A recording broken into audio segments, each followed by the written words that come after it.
Muy bien. Bueno, vamos a ver en este tema los motivos primarios.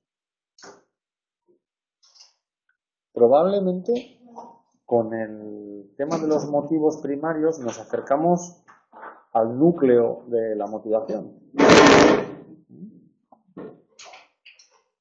Porque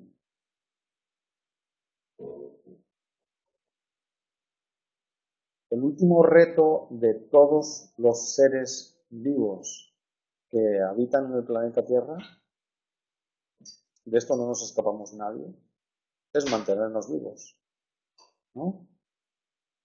Mantenernos vivos y mantener vivos a nuestros genes más allá de la permanencia física de nuestro cuerpo, ¿no? De hecho, los genetistas, o sea, la visión clásica es que el cuerpo se vale de los genes para reproducirse, ¿no? Pero los genetistas dicen que son los genes los que están al mando de todo esto, ¿no? Y que son los genes los que se valen de los cuerpos para hacer copias de sí mismos, ¿no? Fijaros qué visión tan sugerente, ¿no? ¿Quién está al mando? ¿El cuerpo o los genes? ¿No? Y este es el escenario del que nadie nos escapamos. Todos los seres vivos estamos enfrentados a este reto de mantener nuestro cuerpo con vida y mantener nuestros genes, ¿no? Haciendo copias más allá de la permanencia física de nuestro cuerpo. Cualquier ser vivo se enfrenta a este escenario. Y en este escenario, que puede parecer igual un poco como reducido, digamos, porque en la vida del ser humano actual hay otros motivos que tienen realmente también son muy motivadores, ¿no? El poder, el reconocimiento, la afiliación, ¿no? La pertenencia a un grupo. Esto normalmente a todos nos dice, a todos nos atrae, ¿no? Pero nuclearmente, en este tema nos vamos a acercar a lo más nuclear, ¿no? Que es a las conductas que garantizan que vamos a mantener vivo al organismo, ¿no? Y por eso hay una parte del sistema nervioso que está dedicada fundamentalmente a que esos estímulos y a que esas conductas sean altamente motivadoras, ¿no? Eso quiere decir que no tenemos que pensar mucho, ¿no? No tenemos que pensar mucho ni tenemos que hacer gran esfuerzo para buscar agua cuando tenemos sed, porque sale solo, ¿no? Ni tenemos que hacer gran esfuerzo para buscar comida cuando tenemos hambre, porque literalmente nuestro cerebro dice, aparta todo lo demás, nada es importante, y ahora lo importante es comer, ¿no? O también esto es claramente el sistema nervioso prioriza, ¿no? La conducta sexual en un escenario de alta excitación, ¿no? El resto está en un segundo plano. La conducta sexual no es fundamental para la supervivencia del organismo, pero sí es fundamental para la supervivencia de los genes, ¿no? Y de esto se ha encargado la evolución de poner, ¿no? Altas dosis de motivación para hacer que esto funcione de una manera sencilla y con poco esfuerzo, ¿no? ¿Os imagináis si nuestros antepasados tuvieran que haberse esforzado mucho para hacer una conducta que hubiera sido aburrida? Tener relaciones sexuales, imaginaos que esto hubiera sido aburrido, ¿no? Pues no estaríamos aquí, ¿no? Si nuestros antepasados hubieran tenido que tener relaciones sexuales para procrear por el sentido de responsabilidad de tener hijos, ¿no? No estaríamos aquí, seguro no estaríamos aquí. Nosotros estamos aquí porque esta conducta está unida a una fuerte sensación de placer, ¿no? Como comer cuando uno tiene hambre, como beber cuando uno tiene sed, o como dormir cuando uno tiene sueño. ¿Qué más placentero, ¿no? Hay que esto. ¿Eh? Bueno, pues a eso nos vamos a acercar en este tema. De los 4 motivos primarios que hay, que son el hambre, la sed, el sueño y la conducta sexual, vamos a ver los 2 primeros.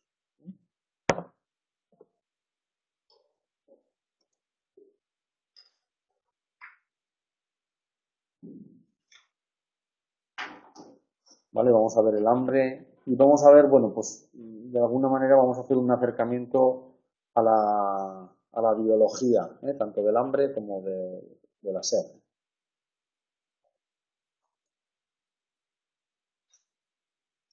Bueno, desde esta perspectiva de la motivación, lo que nos vamos a interesar es por las causas, los motivos de la conducta.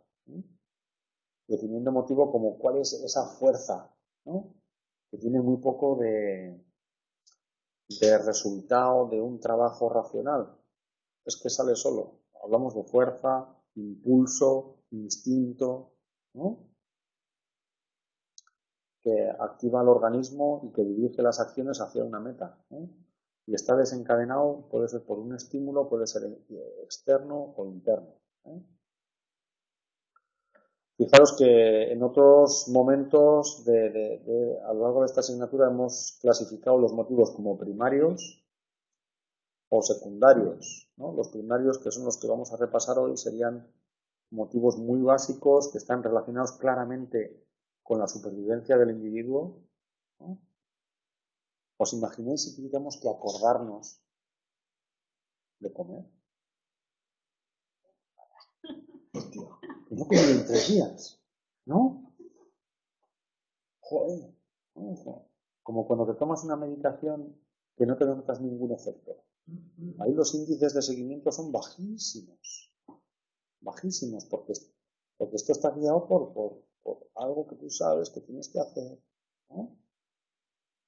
Pero esto no nos pasa con la alimentación, porque si no nos acordamos racionalmente hay algo desde dentro que nos lo recuerda, ¿no? Y de repente, y sin darte cuenta prácticamente, te descubres a ti mismo andando hacia el frigorífico, ¿no? Y para cuando te das cuenta ya has abierto el frigorífico y te estás zampando una loncha de queso y hay un momento en que dices, ¡ay! Si yo estaba a dieta, ¿no? Si esto no tenía que comer, si tenía que comer manzana en vez de queso, ¿no? Pero hay mecanismos que surgen y además actúan de una manera tremendamente encubierta, ¿no? Casi sin darnos cuenta, pero nos empujan claramente hacia satisfacer ese tipo de necesidades, ¿no? ¿Nos ha pasado alguna vez? ¿No? La época de estudios es un buen contexto para esto, ¿no? Para que de repente, no sé, ya has estudiado un rato, estás cansado y te descubres a ti mismo atacando el frigorífico, ¿no? Bueno, y hay otro tipo de motivos secundarios, como decíamos antes, ¿no? Pues la motivación de logro, o la motivación de poder, o de afiliación, etcétera, ¿no? Que tienen un carácter menos biológico que los primarios, pero podríamos hablar de que estas, más que mejorar las posibilidades de supervivencia, mejoran la calidad de la supervivencia, ¿no? Bueno, un concepto fundamental en este tema es el concepto de homeostasis, ¿eh? Definiendo homeostasis como un equilibrio interno, ¿eh? Un equilibrio que tiene que ver con un equilibrio de nutrientes, con un equilibrio de líquidos, ¿no? Y en el momento en que este equilibrio se aleja de unos ciertos parámetros, ¿no? Entonces aparecen procesos de regulación, ¿no? Que tratan de devolver al organismo dentro de esos límites de equilibrio homeostático, ¿no? ¿sí? Entonces, desde este punto de vista, son los momentos de ruptura de la homeostasis los momentos que desencadenan motivación. Son los momentos en los que hay menos glucosa de la que el organismo regula, ¿no? Como equilibrio homeostático, los que desencadenan el hambre, o cuando hay menos concentración de líquidos, ¿no? Dentro del organismo, los que desencadenan la conducta o la sensación de sed.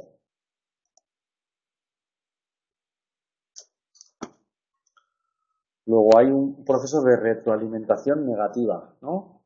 Cuanto menos hay de algo, más buscamos compensar esa falta, ¿vale? Y cuando se finaliza esto, pues a corregir esta discrepancia, ¿no? Vale. Bueno, tienen, por lo tanto, base orgánica. Todos estos motivos determinan actos universales, alimentación, conducta de ingesta de alimentos, de bebida de líquidos, la conducta sexual, ¿no? Están desencadenados por señales que son innatas, biológicas, y todas son relevantes para conservar la vida.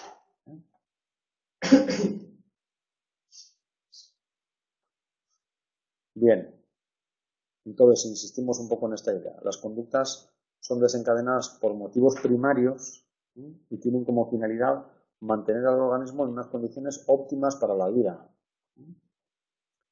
Comer, beber, dormir, la cópula sexual, todas tienen como objetivo o como efecto, ¿no? Posterior reducir un estado de tensión. De todas estas es la conducta sexual la menos regulatoria, ¿no? Porque es una conducta que a lo largo de la evolución, en el caso de la especie humana, aunque ahora me estoy acordando de estas cosas que salen de, por ejemplo, las actrices que cada vez están denunciando más haber sido objeto de abuso sexual, ¿no? Uno piensa que, no sé si iba a decir que está más regulada a través pues de leyes sociales o de normas sociales, pero quizá no tanto, no sé. Tantas noticias a uno le hacen dudar, ¿no? Pero vamos a decir que en principio hay en la cultura del ser humano actual una mayor regulación, de tal manera que no vamos copulando por ahí en la calle en el momento en el que tienes ganas, ¿no? Agarras al primero que tienes ahí al lado y dices, ven aquí que voy a satisfacer este deseo que... Entonces, o sí, no sé.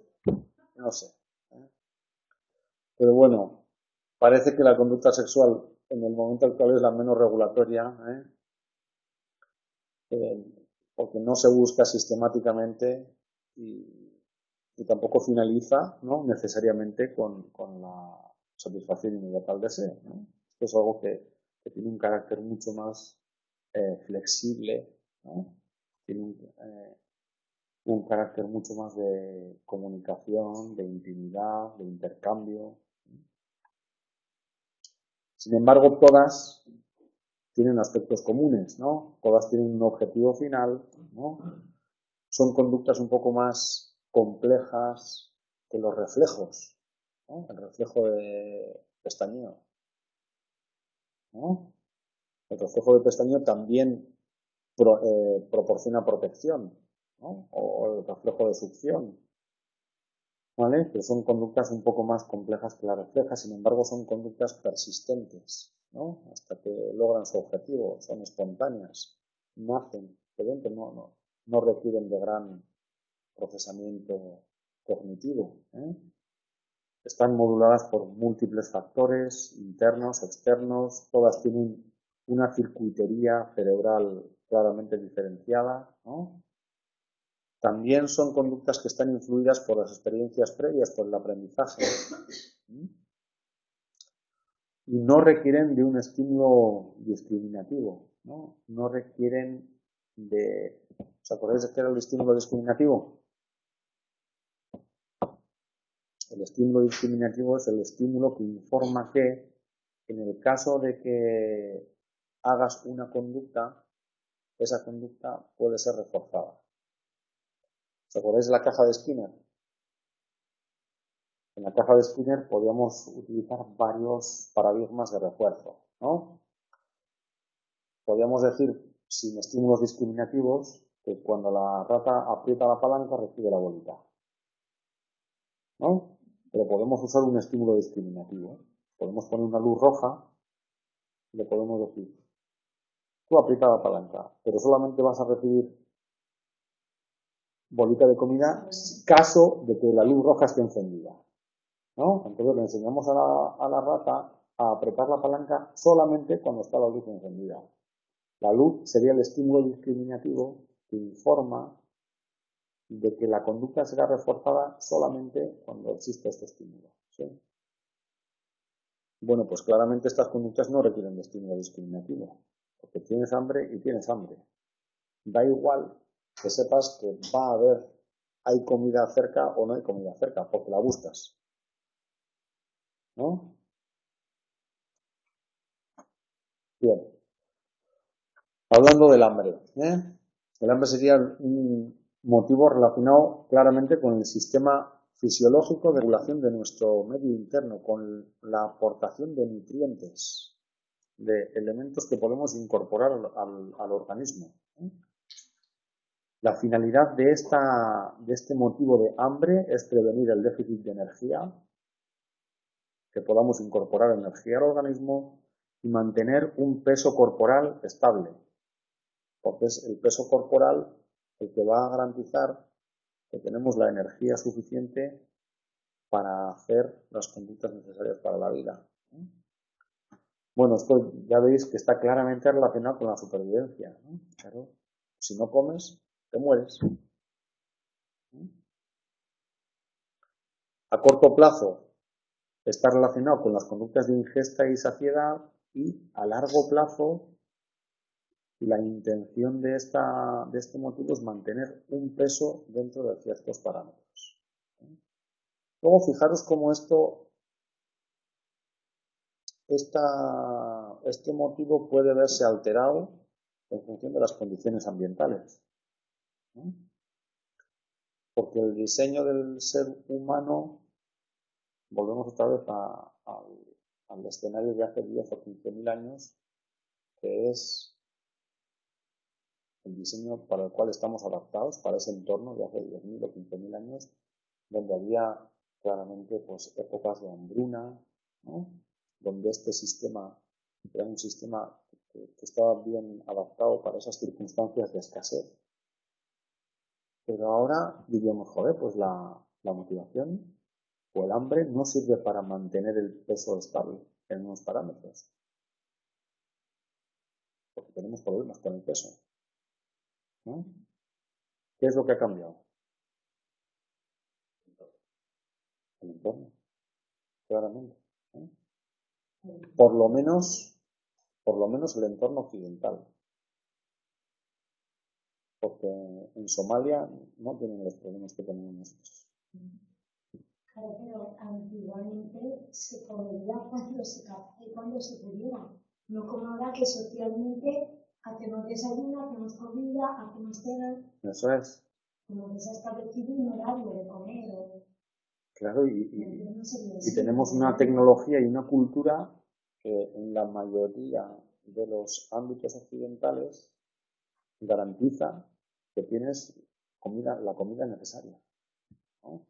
Garantiza eso y más, ¿no? Puedes comer todo lo que quieras, todas las veces que quieras y en la cantidad que tú quieras, ¿no? Y ese, digamos que es un entorno para el cual no estamos adaptados. No estamos adaptados, ¿no?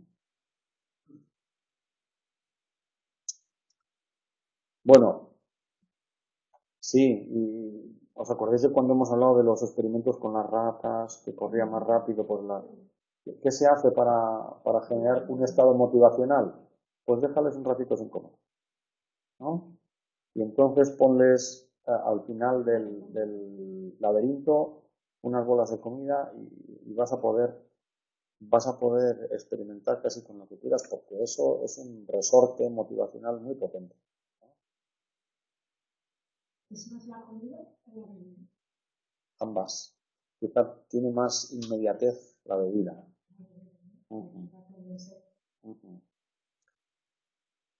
Bueno, entonces el objetivo de la conducta de alimentación es proporcionar energía para estas conductas vitales, porque eso es necesario para reparar el organismo y para crecer.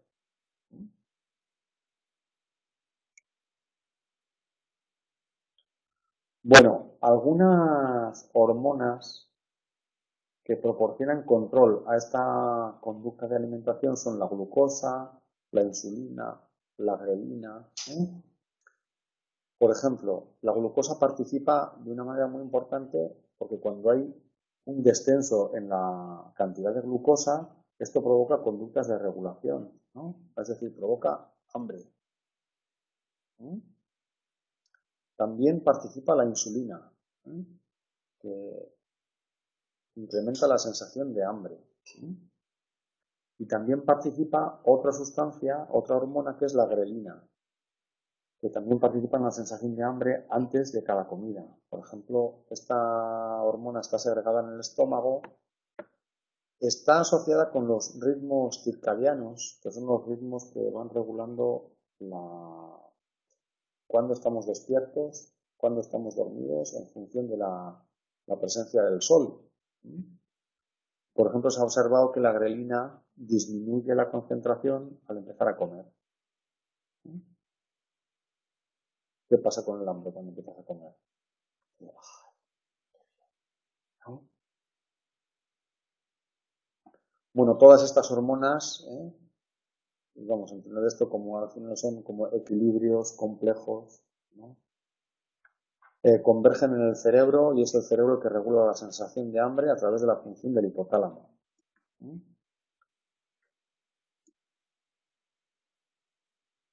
Fijaros que cuando hablamos del hipotálamo, hablamos de un núcleo que está ahí, ¿no? En áreas internas, mediales del cerebro, no está en la corteza. En la corteza del cerebro están las regiones del cerebro que son evolutivamente más nuevas, con las que podemos pensar, con las que podemos resolver problemas, con las que la corteza cerebral es la región del cerebro que le da soporte, por ejemplo, al lenguaje, ¿no? Con la que podemos tomar decisiones, resolver problemas, calcular a corto plazo, a largo plazo, ¿no? Estas regiones que están ahí están en áreas más internas del cerebro, son regiones que no soportan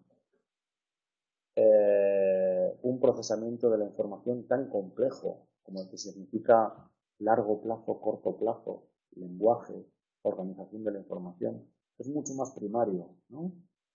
Estas partes del cerebro son mucho más similares en el cerebro humano y en el cerebro del resto de los mamíferos. Sin embargo, la corteza nos diferencia mucho al ser humano del resto de los mamíferos.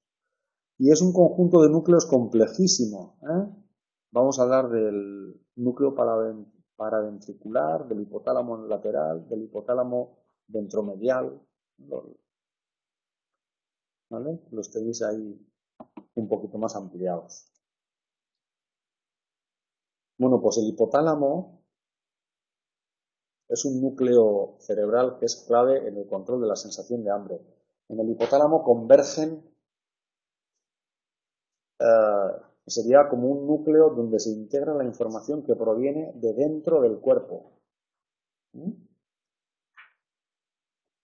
Entonces, dentro del hipotálamo hay dos núcleos que controlan el hambre y de alguna manera uno se está regulando al otro. Uno incrementa la sensación de hambre, otro incrementa la sensación de saciedad.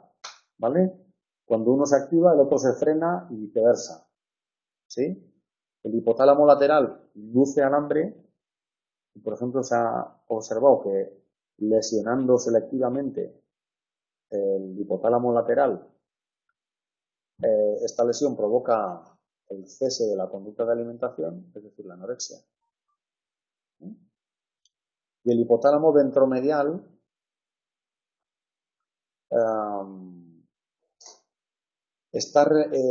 tiene la función de freno de la alimentación, y su lesión provoca obesidad, porque entonces cuando lesionamos el freno, el otro núcleo pues funciona ahí a su antojo, vamos a decir. Vale. También participa otro núcleo, que es el núcleo paraventricular, en conjunción con la corteza frontal, por aquí adelante, por encima de los ojos, y junto con la médula espinal, también participan en la regulación del apetito. Y también hay otra hormona, que es la leptina, que está implicada en la sensación de saciedad, y es una hormona que frena el apetito. Digamos que tiene una función inversa a la de la grelina.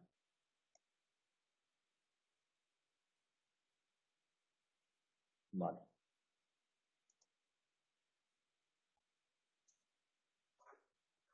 Pero sabemos que a lo largo de la evolución el ser humano no come solo para suplir carencias de insulina, sino que esto también se ha convertido en una conducta social, ¿no?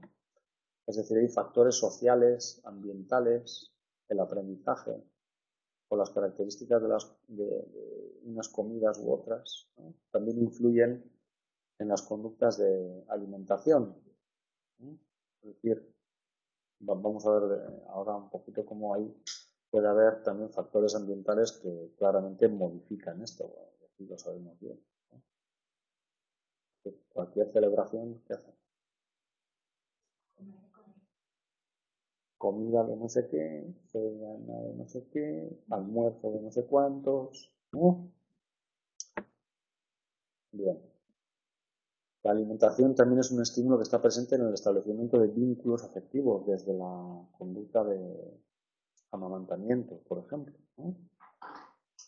Claramente hay una interrelación entre el afecto, que significa el contacto del rostro con el pecho de la madre, ¿no? Y eso que corre en paralelo, que es la alimentación a través de la leche. También el ambiente y la cultura influyen en la sensación de hambre, como por otra parte también influyen en la preferencia de unos alimentos sobre otros, la disponibilidad de unos alimentos sobre la disponibilidad de otros. Y la ingesta de comida desencadena procesos de recompensa. Los procesos de recompensa son procesos que simplemente nos señalan que el organismo está fenomenal. Es como hay un circuito que se denomina circuito de recompensa, ¿no? También en áreas internas del cerebro, que digamos actúa como un medidor, como un termómetro de la calidad de la supervivencia del individuo, ¿no? Cuando te presentas a un examen y sacas una buena nota, el sistema de recompensa te dice, hey, estás muy bien, ¿no? Porque estás haciendo frente a un reto y lo estás solventando bien, y eso quiere decir que estás capaz ante la vida, ¿no? Y cuando comes, cuando tienes sed, el sistema de recompensa te dice, hey, esto está fenomenal, ¿no? Porque acabas de poner otra vez al cuerpo en un estado de equilibrio, ¿no? O cuando tienes un encuentro sexual con alguien con quien te apetece un montón, pues ¿qué te dice el sistema de recompensa? Pues que no hay nada mejor en la vida, ¿no? Que al día siguiente te da igual si amanece o no amanece, porque ya estás en el limbo, ¿no?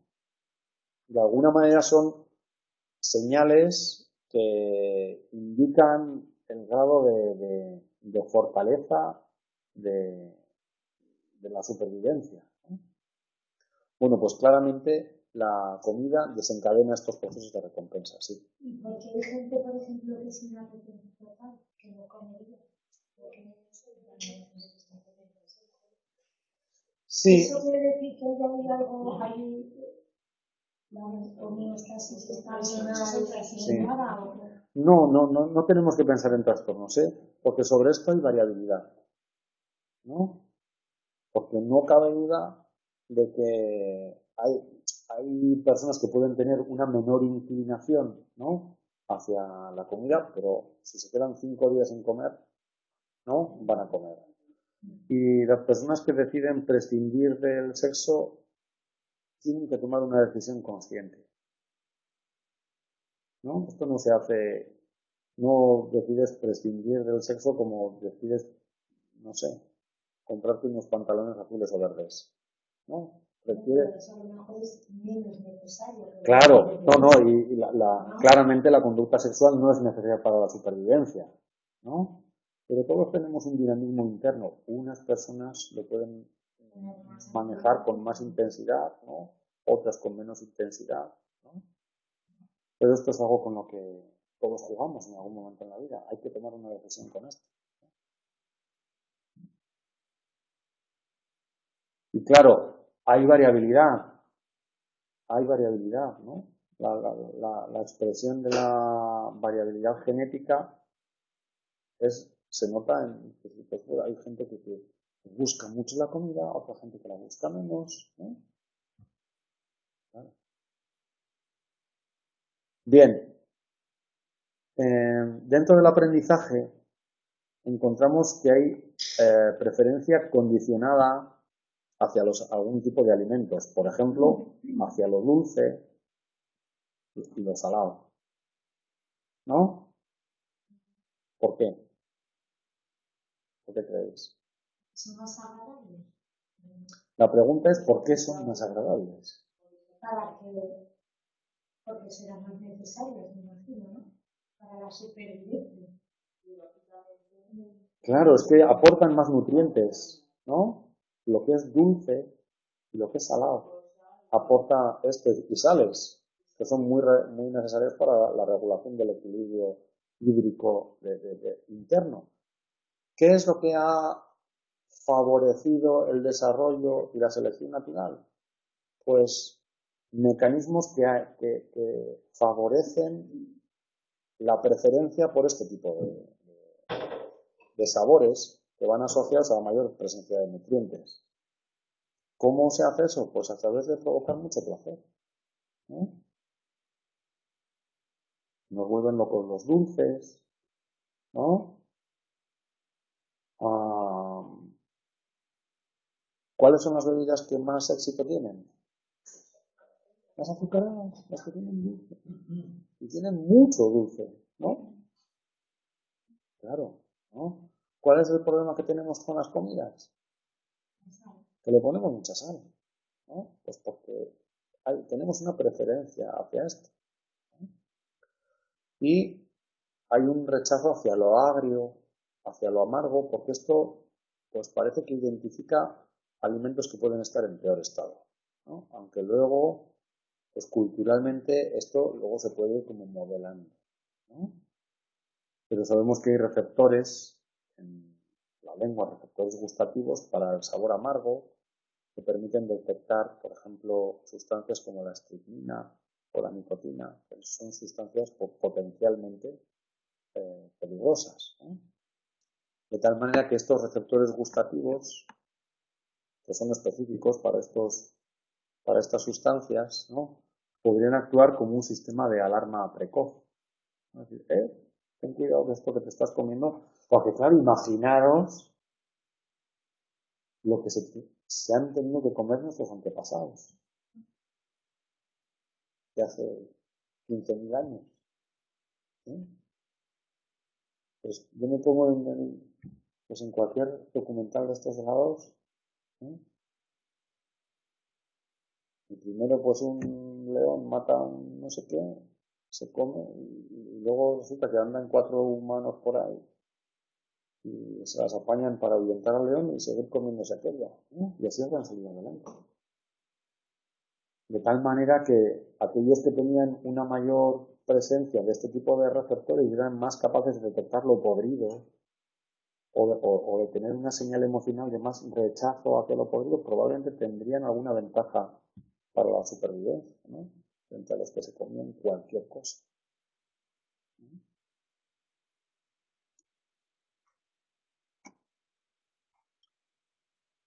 Bien.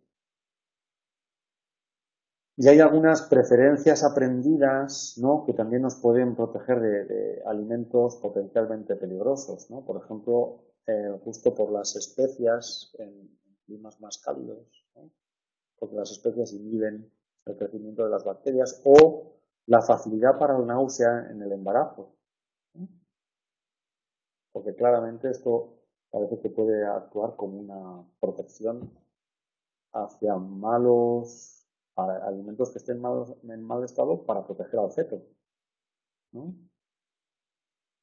Bueno, también desde el punto del aprendizaje hay este procedimiento de aversión condicional al sabor, ¿no? Esto, si habéis tenido algún familiar que haya hecho algún tipo de quimioterapia para cáncer, a veces los efectos secundarios de la quimio es fácil que se asocien con la alimentación. Y por mucho que uno sabe que no es la alimentación la que está creando los efectos secundarios, con mucha frecuencia las personas dejan de comer aquello que ha aparecido emparejado a los primeros efectos secundarios negativos, aunque se sabe que sea de la medicación, ¿sí? Y es que, claro, tenemos resortes que hacen que en cuanto sentimos mal, hay una parte de nuestro cerebro que inmediatamente se pregunta, ¿qué has comido? ¿No? ¿Qué has comido? ¿No? Eso puede generar, pues, una aversión condicionada al sabor.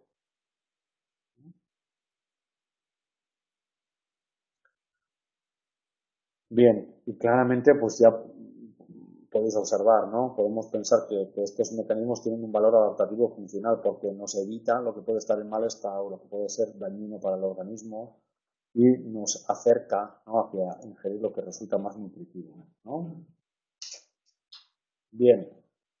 Bueno, en la conducta de la alimentación también está influida por los factores ambientales, por factores sociales, culturales, que claramente modulan esta ingesta de alimentos, ¿no? Por ejemplo, sabemos que hay características de los estímulos, como por ejemplo, pues el olor, el aspecto, el sabor, la textura, que atraen la atención, favorecen la ingesta. Esto, vamos, todas las empresas, la publicidad sobre alimentos se sabe bien, ¿no? El otro día leí un artículo que decía que incluso, o sea, las fotos que nos ponen en las hamburguesas son fotos de hamburguesas que no... Sí, sí, pero que no están en un estado comible, pero visualmente son más atractivas, ¿eh? ¿Vale? Bueno, y hay un fenómeno también de una saciedad sensorial específica, ¿no? Es decir, cuando solo tenemos un alimento, imaginaros, ¿no?, el escenario de hace unos miles o quizá unos pocos cientos de años, o unas pocas decenas de años, ¿no? Pues comemos menos cuando solo hay un alimento, ¿no? Y esta sensación de saciedad es más rápida, ¿no? ¿Qué es lo que promueve esto? Pues que la alimentación sea más variada. ¿Por qué? Pues porque si es más variada, es más sana para el organismo, ¿no? Bueno, y hay factores también claramente socioculturales de los que aquí podemos dar muy buena cuenta, ¿eh?, que modelan también la conducta de alimentación, las costumbres de alimentación que están unidas a acontecimientos sociales. Todo lo celebramos comiendo y bebiendo, todo, ¿no? ¿Qué ha nacido? A comer. ¿Que se ha muerto? A comer. ¿Sí? Fíjate. Pues mira, ahora se está poniendo de moda en los sanatorios pastas y rinocerontes. Claro, pues Claro. Y el coñac y las y en todos los fallecimientos que hemos tenido nosotros dentro de la familia, antes de ir al funeral, nos hemos ido a comer, ¿no? Y bueno, eso pensando en los acontecimientos más tristes. A partir de ahí, piensa para arriba, ¿no? Cumpleaños, logros, efemérides, fiestas, ¿no? Eso es, ¿no? Ahora, yo que estoy en la edad, me llama mucho la atención que se ha puesto de moda hacer comida cuando celebran los 50 años. Eso es, luego ya, bueno, pues claramente, ¿no? Los acontecimientos sociales.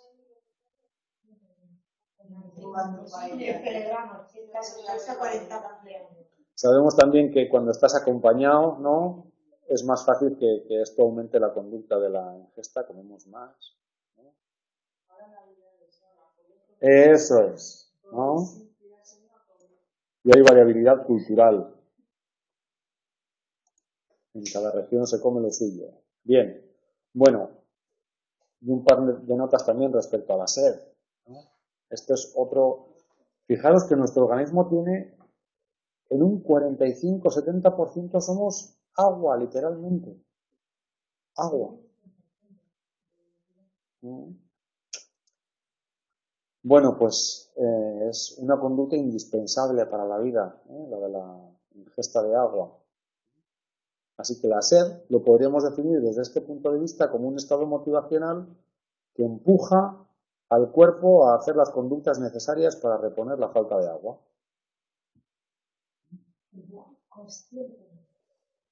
Sí. Consciente, yo aquí lo matizaría un poco.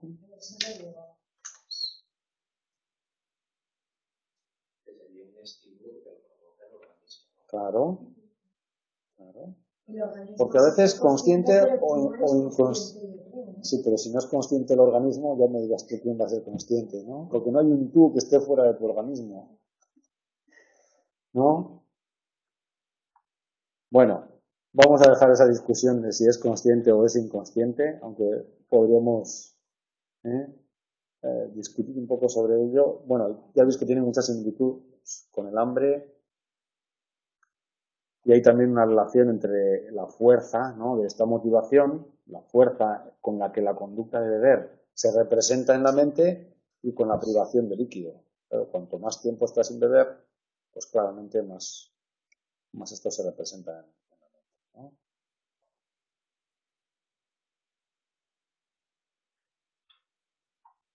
Bueno, si vemos un poquito algunas notas sobre la biología de cómo está distribuido el agua en nuestro organismo, pues hay agua tanto fuera de las células, ¿no? Entre las células, en el plasma sanguíneo, tanto fuera como dentro de las células, ¿no? También encontramos agua. Entonces, y hay una especie como de equilibrio en el trasvase del agua desde dentro hacia fuera de la célula. Desde las regiones que están entre las células hacia el núcleo celular, ¿no? Ahí se mantiene como una especie de equilibrio, ¿vale? Entonces, cuando disminuye el contenido de agua en el compartimento que hay entre las células, este líquido se vuelve más concentrado y entonces absorbe agua del interior de las células hacia afuera, ¿vale? Y viceversa, cuando aumenta el contenido de agua dentro del compartimento que está entre las células, este líquido se vuelve más diluido, más hipotónico, y entonces es el interior de las células el que absorbe agua. Y ahí andamos, pues, en un equilibrio. Eso es.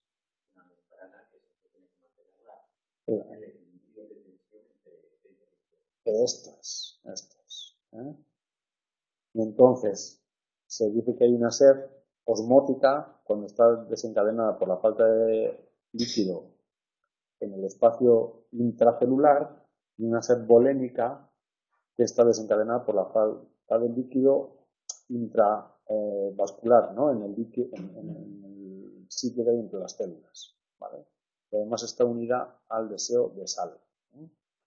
Aquí también tiene una implicación muy importante los riñones, ¿no? Que son los que regulan la eliminación del agua y la eliminación del sodio, que tiene una función muy importante en cómo se reparte el agua en el cuerpo, ¿no?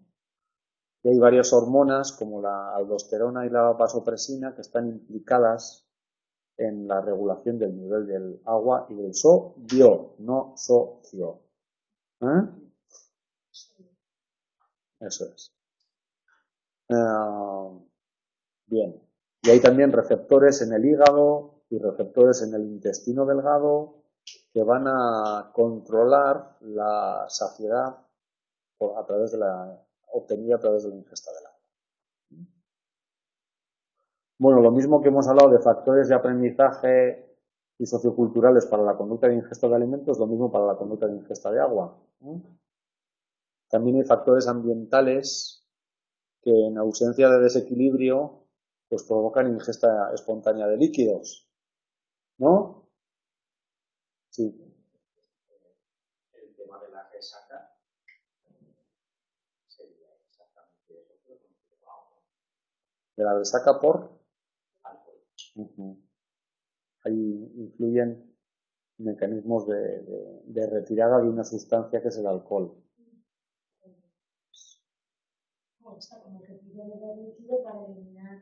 Sí, es que la resaca es un concepto científicamente como poco fiable, o tendremos que definir bien qué quieres decir cuando decimos resaca, ¿no?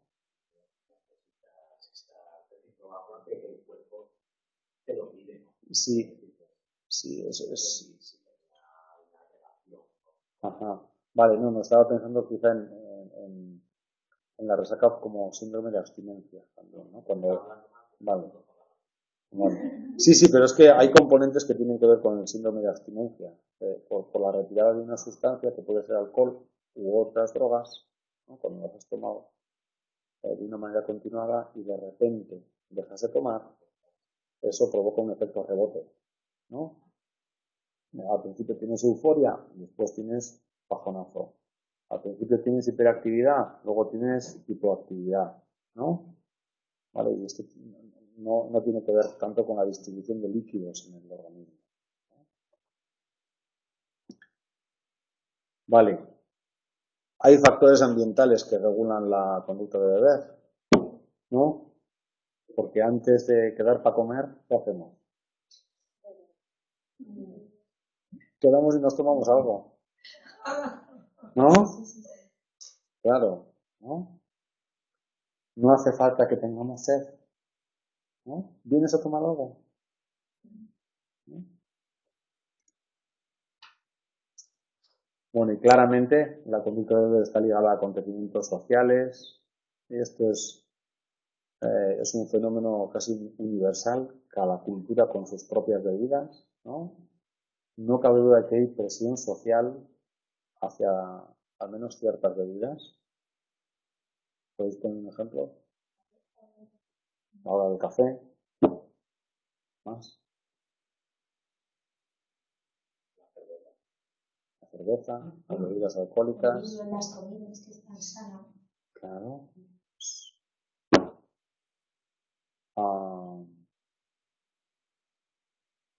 ¿Alguno de los lemas de Coca-Cola? ¿No?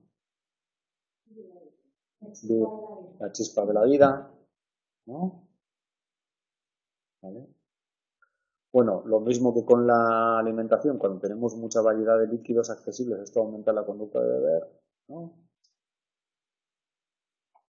Y está muy relacionada pues con la conducta de alimentación, con la conducta de comer, ¿eh? Porque el agua es necesaria, favorece la digestión y favorece el metabolismo de la comida, ¿no?